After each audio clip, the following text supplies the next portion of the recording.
Would you mind introducing yourself briefly with your name, class year, how long you were at Academy, and what you were involved in while you were here? Sure. My name's Elizabeth Wood. I graduated from Academy in 2001. I started in seventh grade. So what's that? 7 years at 6 years at Academy. I played all the sports. I was involved in service club and I took French, I think, for 5 years while I was at Academy. That's really cool.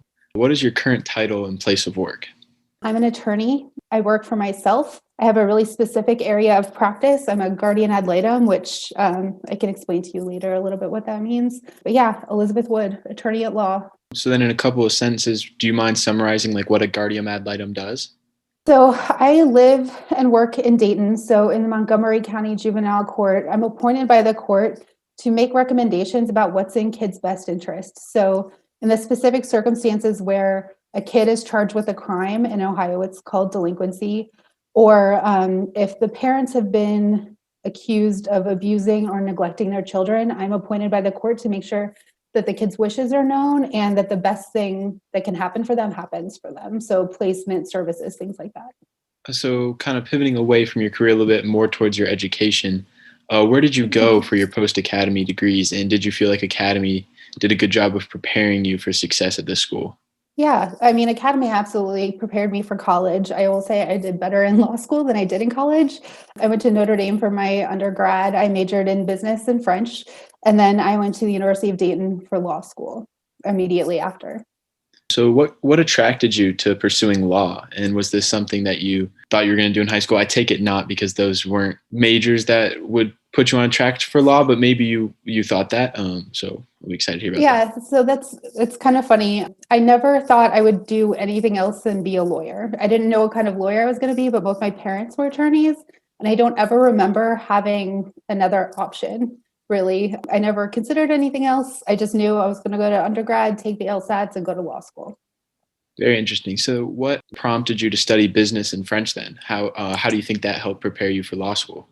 I don't ever remember making that choice. It's just what I did. Notre Dame has a really good business school. I studied marketing, never did anything ever with that. And French was like a hobby. It was something I was interested in. So Notre Dame had a French literature second major, so I pursued that.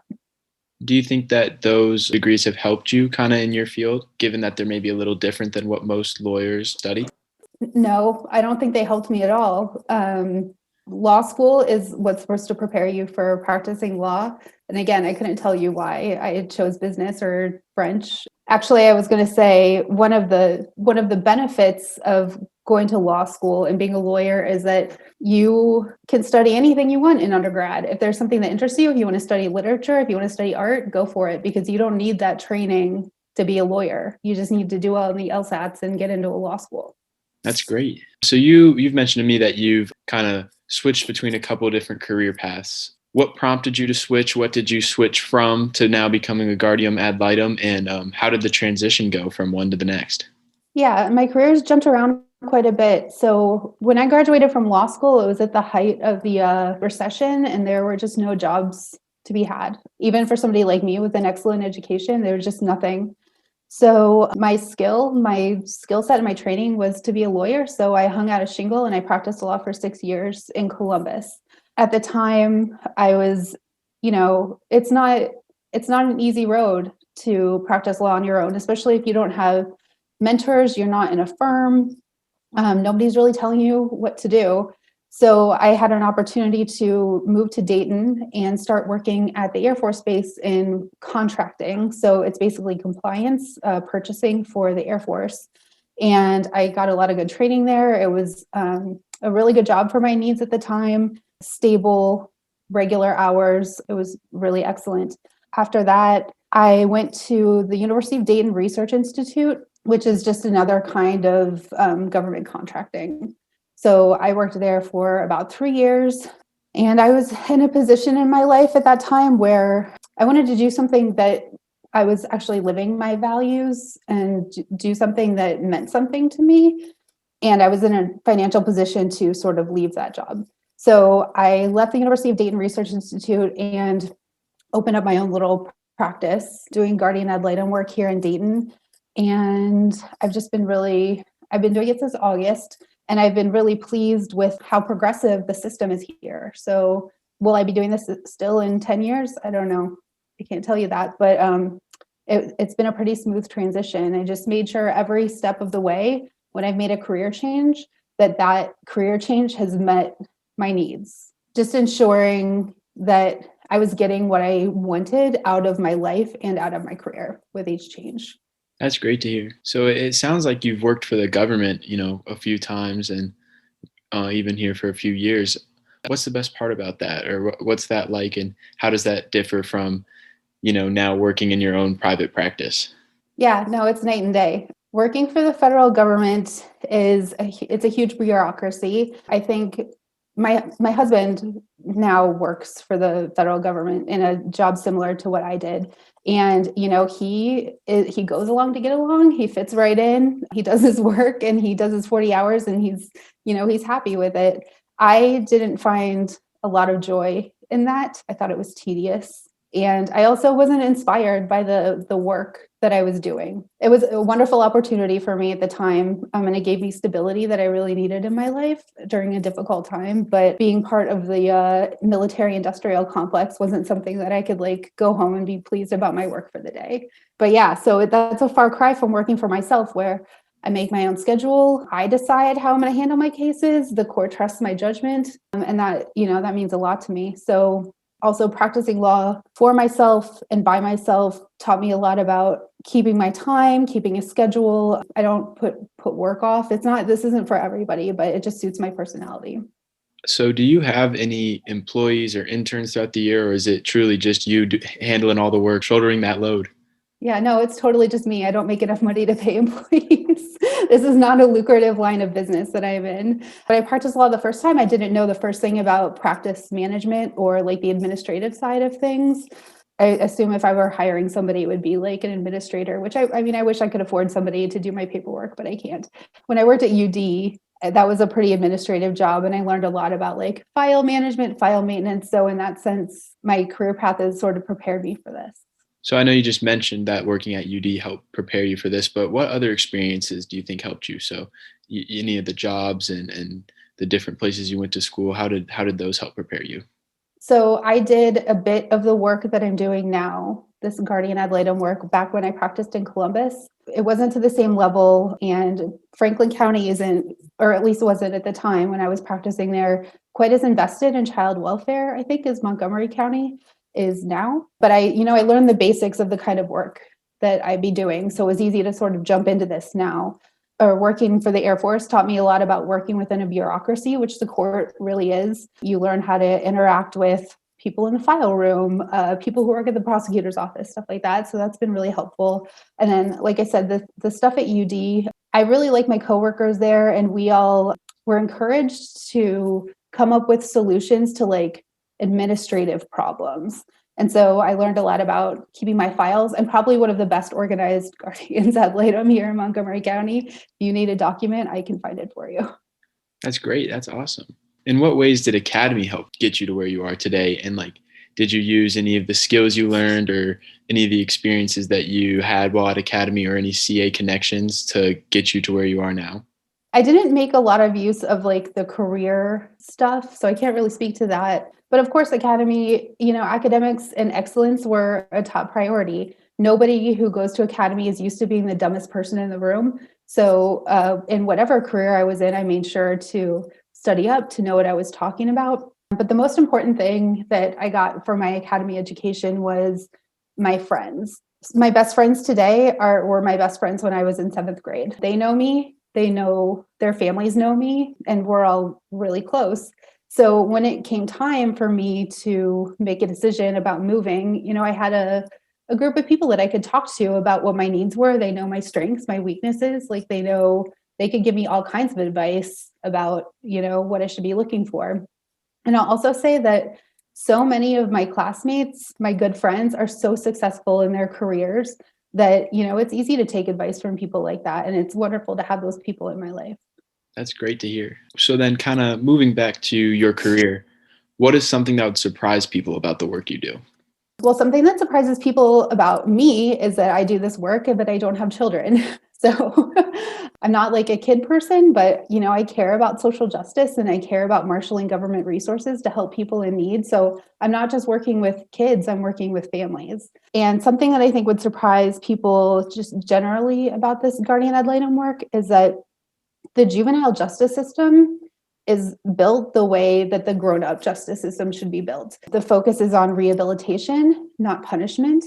And there are all kinds of services available for kids who need it, who are being failed by like the regular system or failed by their communities because they don't have the resources that they need to get what they need to succeed in their lives. Staying with the current times, has COVID-19 changed the way you work and what you do? And if yes, what has changed? If not, why has your line of work been able to stay the same? Oh, yes. So I did come into this career as like during COVID, but I did practice before. So I knew generally what it was like before. Like, this is where I go to court. The judge sees what you see. And that I am not a cat, that video, like that's my life, like every day. So yeah, it's changed just how you do business on a day-to-day basis. And for the most part, it's been pretty good because this is very convenient. But with the actual substantive work that I do, you just see how the pandemic has hit so many communities disproportionately. I see lots of issues with kids with school resources. I see issues with kids getting access to resources that they used to be able to get without a problem. It's been pretty sad, and I can't wait until this is over and we can just jump back into their lives because it's really hit these families hard. Has it made it difficult for you to connect with your with the children you represent?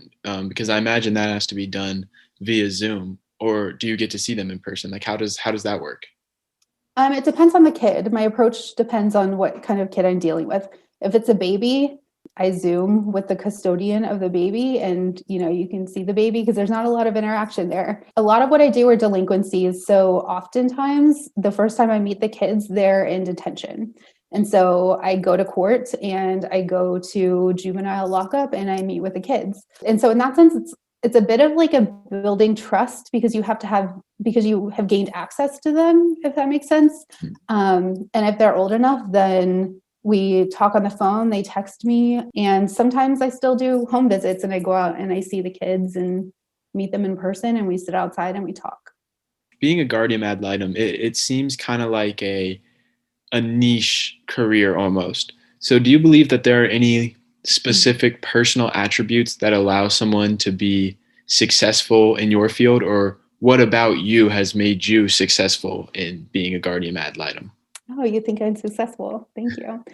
I would say patience, but I'm not a patient person, so maybe that's not required.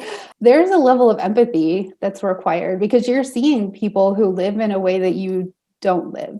They don't do the things that you do and they don't speak like you, and they're going through some really hard times. So having been through some hard times myself and, having people in my life that have been through hard times, I think that empathy is super important just so you can interact with people in a non-condescending way. Right? Because you never know, what someone's going through, but then you find out, and it might even be hard to relate. But like you're saying, if you're empathetic, that makes great sense. So then, for students interested in entering this field of being a guardian ad litem, or even just a lawyer, what steps would you recommend that they take? If you're interested in being a guardian ad litem, it's only going to be a part of your practice. Nobody does. I'm weird because nobody does what I do and only does that. It's just not lucrative enough. I'm in a financial place in my life where I could make that decision, and I chose to limit my practice to protect my mental health. But it would be part of your practice, not your entire practice. If you are interested in this sort of work, there are volunteer organizations that appoint people like me as volunteers who can advocate for children. I'm going to give you the web address. It's CASA, CASA .franklincounty.ohio.gov. If you are of age, you can go through a training and you can learn how to be a volunteer guardian ad litem and take on cases if that's something that you're interested in. As far as being a lawyer, there are a lot of lawyers, so there's probably a lot of advice about this around, but I would say you should consider the cost of going to law school because it's non-minimal. And if you think that you want to be a lawyer and you're committed to that path, then do something that you want to do while you're an undergrad. You don't have to be pre-law. You don't have to be poli-sci. You can do whatever you want and still go to law school and be just as successful as anybody else. That's awesome. Thank you. And then looking back on your career now and the other careers that you've been through, what advice would you give to your younger self when you were starting your career? My younger self would not recognize me today. I would say you should be ready to roll with punches and make sure that your career is meeting your needs when your life changes. So when I was in law school, if you told me that I would have been thrilled to have a job in the federal government buying, I don't know, equipment for Air Force planes, I would not have believed you. If you had told me when I was practicing law the first time that I would leave a salary job with benefits to come do this again, I would not have believed you. But every step of my career along the way has met a need that I saw in my life, and I think I've been better for it. So kind of just being flexible and taking what's given to you at the time and hoping it and, letting it all work out in the end. Yeah, and there's so much emphasis now on being a good employee and making sure that you're giving your employer 110%, and that's fine. I think that people should try hard and do their best, but there's also an aspect to if your career is important to you, there's an aspect of it that involves how much you're getting out of it. So I would just encourage, the kids that are watching this may not be in this position for a while, but when you can, move into something that you care about. There's absolutely no substitute for that. And if you're financially able to maybe take a hit, maybe you're not, I don't know what you care about. If you can do something that gets you up every day, you should make that move when you can. Is there anything else that you would like to talk about that we haven't already gone over? I think I just like to mention the public service aspect. So, you could say that I'm not in public service because I'm not employed by a government or that I actually get paid for the work that I do. Not very much, but I get paid. Again, there is really something to be said for doing something that you think makes somebody's life better. Academy really emphasized service. I think kids probably still need service hours to graduate, and that felt like a bit of a drag. When you making people's lives better your work, there's really nothing more satisfying than that. Thank you so much for that. That's definitely a great place to leave off with. So thanks for the opportunity to talk. Absolutely. Thank you so much for taking your time to speak with us and or speak with me and share your insights. This was fantastic.